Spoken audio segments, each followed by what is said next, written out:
আজি মোৰ কাৰণে এটা বৰ গুৰুত্বপূৰ্ণ শুভদিন যেন ধাৰণা হৈছে। দুটা কাৰণত শুভদিন। মই ভাৰতীয় ষ্টেট বেংকৰ মই এতিয়া সহকাৰী বিষয়া। ষ্টেট বেংকত থকা সময়ত মই মাজে মাজে ডিব্ৰুগড়লৈ আমাৰ বেংকৰ সভা সমিতি কৰিবৰ কাৰণে আহিছিলোঁ। তেতিয়া ডিব্ৰুগড় চহৰখন এদিন দুদিন থাকি আমি আকৌ আহোঁ আৰু গুচি যাওঁ, গতিকে ভালকৈ পোৱা নাযায়। কিন্তু এইবাৰ মই ডিব্ৰুগড় প্ৰায় 4 দিনৰ কাৰণে ডিব্ৰুগড়লৈ আহিছোঁ। আৰু 4 দিনত আমাৰ এটা এই ডিব্ৰুগড় ইউনিভাৰ্চিটিত এটা ইণ্টাৰনেশ্যনেল এটা ৰাইটাৰ্ছ লিটাৰেৰী মিট হৈ আছে। তাৰ মই এজন পেনেলিষ্ট হিচাপে আই এম ইনভাইটেড দেয়াৰ। আৰু এই 4 দিন মই বিশ্বৰ বিভিন্ন লেখকৰ লগতে ভাৰতবৰ্ষৰ লেখকৰ লগতে যোগাযোগ হৈ আছিলে। আৰু তেতিয়া মোৰ হঠাৎ নহয় মনত পৰিল যে মোৰ ডিব্ৰুগড়ত কিছুমান অতি সম্প্ৰতি হোৱা কিছুমান বন্ধু বান্ধৱ আছে। তাৰ ভিতৰত দক্ষ আৰু ডেকা আৰু অতি এনাৰ্জেটিক এজন তেওঁ অধ্যক্ষ কানৈ কলেজৰ শশীকান্ত শইকীয়া, ডক্টৰ শশীকান্ত শইকীয়া। আৰু তেওঁ হঠাৎ মনত পৰিলে শশীকান্তটো ডিব্ৰুগড়ত আছে। গতিকে মই শশীকান্ত ডিব্ৰুগড়ত আছে কাৰণে মই অতি আগ্ৰহেৰে শশীকান্তক ফোন কৰিলোঁ। তেতিয়া আজি মোৰ অলপ সময় আছিলে আৰু মই কৈছোঁ আজি তেতিয়া শশীকান্তই ক'লে যে আপুনি আজি তেনেকুৱা নহওক। আৰু মই আজি দুটা খুব ভাল দিন বুলি কিয় কৈছোঁ, আজি আমাৰ এই ইণ্টাৰনেশ্যনেল ৰাইটাৰ্ছ মিটতে আজি মোৰ এখন ইংৰাজী গল্পৰ অনুবাদ, মোৰ 11টা গল্পৰ অনুবাদ ইংৰাজীত অনুবাদ কৰিছে কেইবাজনো অসমৰ বিশিষ্ট লেখকে। প্ৰদীপ আচাৰ্য ছাৰে 3টা কৰিছে, ডক্টৰ বিভাস চৌধুৰীয়ে কৰিছে 2টা, ডক্টৰ মীনাক্ষী ভট্টাচাৰ্যই কৰিছে 1টা, ডক্টৰ এনেকৈ মোৰ 11জন বিভিন্ন লেখকে কৰিছে। সেইখন কিতাপ মানে আমাৰ ফেষ্টিভেলৰ মজিয়াত আজি এখন উন্মোচন হৈছে। এইটো মোৰ কাৰণে এটা জীৱনৰ কাৰণে মোৰ ইংৰাজী কিতাপ এখন প্ৰথম, অসমীয়া কিতাপ সকলোৱে জানে মোৰ প্ৰায় 10-12টা গল্প সংকলন ইত্যাদি আছে। সেইবিলাক বৰ বেলেগ কথা, মই নিজৰ কথা নকওঁ। গতিকে সেইকাৰণে তাৰপিছত আজি আহি পেলাই এই যিটো আপোনাৰ পুথিভঁৰাল, যেতিয়া শশী শইকীয়াৰ সৈতে মই আহোঁতে তেওঁৰ পুথিভঁৰাললৈ আহিলোঁ, তেওঁৰ গধূলি সময় পাই পেলাই তেওঁ পুথিভঁৰালৰ যিটো ইমৰান হুছেইনে তেওঁ পুথিভঁৰালটো মুকলি কৰিছিলে আৰু পুথিভঁৰালটোৰ নামটো অতি যোগ্যভাৱে এখনৰ নাম দিছে অন্তৰ্বাণী। মই সোমাই যেতিয়া আহিছোঁ মানুহৰ ঘৰৰ নিজৰ ব্যক্তিগত পুথিভঁৰাল মই বহুতো ঘৰত দেখিছোঁ।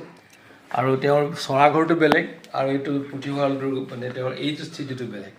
আৰু তেতিয়া মই তেওঁৰ কিতাপবোৰ যে দেখিলোঁ, তেওঁৰ নিজৰ কিতাপ বহুত আছে, তেওঁ 40খনমান কিতাপ লিখিছে। নিজৰ কিতাপেৰে কিছু থাকত বেলেগে ৰাখি থৈছে। কিন্তু অসমীয়া সাহিত্যৰ যিবিলাক অতি গুৰুত্বপূৰ্ণ কিতাপ, সেই কিতাপবিলাক ইয়াতে ঠাহ খাই আছে। আৰু ইয়াৰ লগত নিজে যিবোৰ তেওঁ লুৰেলছ পাইছে, যিমানবিলাক তেওঁ আজিলৈকে যিমানবোৰ তেওঁ সম্বৰ্ধনা পাইছে, পুৰস্কাৰ পাইছে, সকলোবিলাকৰ এটা বেলেগে এটা সংগ্ৰহালয়ৰ নিচিনা এটা সংগ্ৰহ কৰিছে। সেইবিলাকো এটা অতি গুৰুত্বপূৰ্ণভাৱে ইয়াত মানে ৰূপায়িত হৈ আছে। কিন্তু এইবোৰ কথা এটা ৰেকৰ্ড থাকিবৰ কাৰণে। কিন্তু মূলতঃ যিবিলাক তেওঁৰ কিতাপৰ সংগ্ৰহালয়, তেওঁৰ যে চেঞ্চ অফ বুকছ, আমি বহু সময়ৰ কথা কওঁ যে আমি যেতিয়া ঘৰখনত পাৰফিউমো থাকে বহুত, আজিকালি মানে নিজৰ বহুত ধৰণৰ চেণ্ট বা পাৰফিউমেৰে ভৰাই ৰাখে, কিন্তু কিতাপৰ যে নিজস্ব গন্ধ আছে। আৰু মই এই নিজস্ব গন্ধটো মই আজি আহি এই অন্তৰ্বাণী পুথিভঁৰালত এই নিজস্ব গোন্ধটো মই অনুভৱ কৰিলোঁ। আৰু এই নিজস্ব গোন্ধটোৰ কাৰণে এই যিজন এটি মানে আমি কৈছোঁ কথা পাতোঁতে যে মানুহৰ বয়সবিলাক বাঢ়ি যায়, কিন্তু এই শশীকান্ত শইকীয়াৰ বয়সটো যেন কমি গৈছে। আৰু এই কমি যোৱা বয়সটোৱে তেওঁক এটা কৰ্মঠ কৰি পেলাই সমাজৰ বাবে সেৱা কৰিবৰ কাৰণে মই যেতিয়া দেখিছিলোঁ যে এটা কলেজখনত কি ধৰণৰ কাম কৰে, গোটেই পঠাইছিল নাজানো। মই ৰাতিপুৱাই গৈ পেলাই কলেজখনত নিজে পানী মাৰি এজন অধ্যক্ষই, সেইটো এটা মই অসমৰ কোনোবা কলেজত কৰে নকৰে নাজানো। আৰু অতি আন্তৰিকতাৰে আৰু অতি মানে নিজৰ পিনৰ পৰা ফিল কৰি কৰে কামটো। ৰাতিপুৱা গোটেই কলেজখন চাফা তফা কৰি পেলাই আহি পেলাই 8 বজাত ঘৰলৈ আহা, ঘৰত ব্ৰেকফাষ্ট কৰি আকৌ 10 বজাত সময়মতে কলেজলৈ যোৱা। এই কলেজখন গোটেই দিন ৰাতি কলেজখনৰ প্ৰতি উৎসৰ্গিত প্ৰাণ।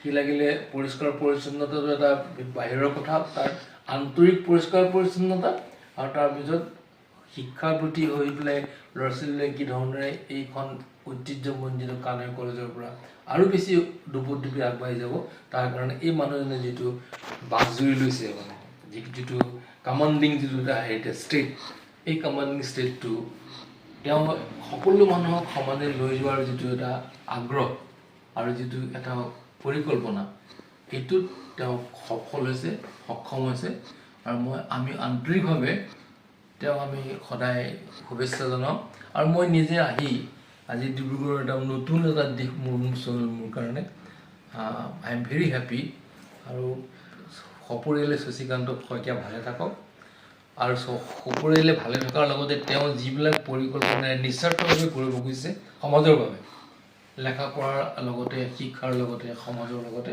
এই সকলোবিলাকতে শশীকান্তই নিজৰ বৰঙণি আগবঢ়াই যাওক তেওঁৰ বয়স বাঢ়ি যোৱা বয়স কৰ্মঠ হৈ তেওঁ মানুহজনৰ বাঢ়ি যোৱা বয়সটো ৰিভাৰ্চ হওক যে উজনিমুৱা বয়স যাওক তেওঁ দিনে দিনে দেখা হৈ যাওক আৰু বেছি মানুহ সেৱা কৰক ধন্যবাদ মই ডিব্ৰুগড় আহোঁ তেতিয়াই ডক্টৰ শশীকান্ত শইকীয়া DHK কানৈ কলেজৰ অধ্যক্ষ তেখেতৰ এই নিজৰ ব্যক্তিগত পুথিভঁৰাল আমি সদায় ইয়াতে আহি অকণমান তেখেতৰ যিখিনি সৃষ্টি কিতাপ আৰু প্ৰবন্ধ পাতি এইখিনি অধ্যয়ন কৰোঁ আৰু তেখেতৰ লগত অলপ সময় কটাওঁ আজিও তেনেকৈয়ে মই আহিছোঁ এজন লাইব্ৰেৰীটো চাই মানে শেষ কৰিব পৰা নাই ইমানেই কিতাপ তেখেতৰ ইতিমধ্যে 50খনতকৈও নিজৰ কিতাপ এই লাইব্ৰেৰীটোতে তেখেতে ৰাখিছে আৰু আমাৰ ইমৰান শ্বাহ ডাঙৰীয়াই এই লাইব্ৰেৰীটো অন্তৰ্বাণী নামেৰে নামাকৰণ কৰি তেখেতৰ এইটো